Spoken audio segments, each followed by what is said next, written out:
darkness, my old friend. I've come to talk with you again,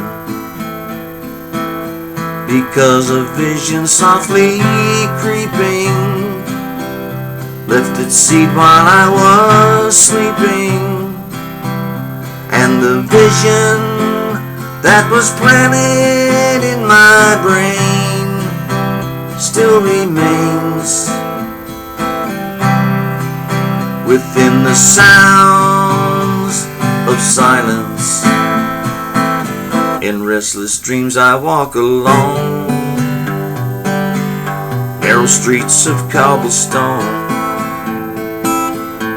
the halo of a street lamp. I turn my collar to the cold and damp, when my eyes were stabbed by the flash of a neon sign that split the night and touched the sound of silence. And the naked light I saw 10,000 people, maybe more. People talking without speaking, people hearing without listening, people writing songs that voices never share. No one dared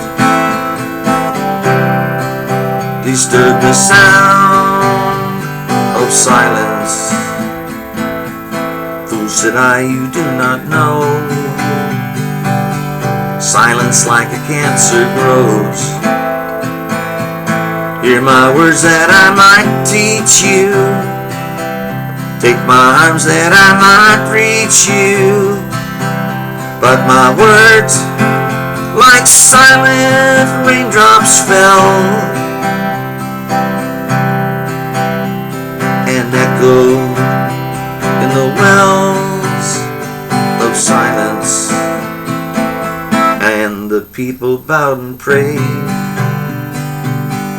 to the neon god they made,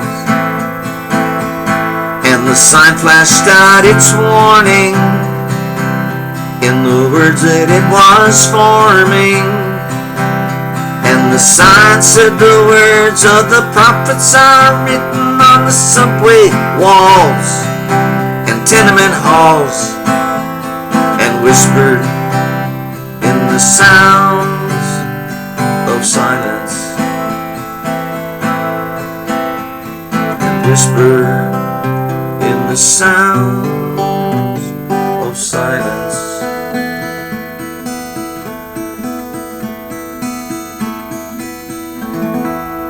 Sound of Silence, Simon and Garfunkel. That was a request from a long time ago. I can't even remember who it was, but I never did. I kept shying away from it, but I better get them all in or people are going to be mad at me. Anyway, Dan in the Den here for another Thursday or Saturday, whatever it may be. And I'm hoping you're having a good week, and it continues on this week too. And the weather-wise, you don't know what's going to happen, so I won't give the weather. Anyway, peace and love, mountainmorning.ca. And I'll see if I can find some jokey songs next time. Maybe put a couple together like Roger Miller's, but I've already done a lot of them. But we'll see what I can find. Maybe Red Sylvine or something, make us all cry. Anyway, peace and love to all of you, and I'll see you next week. Bye-bye for Dan in the Den.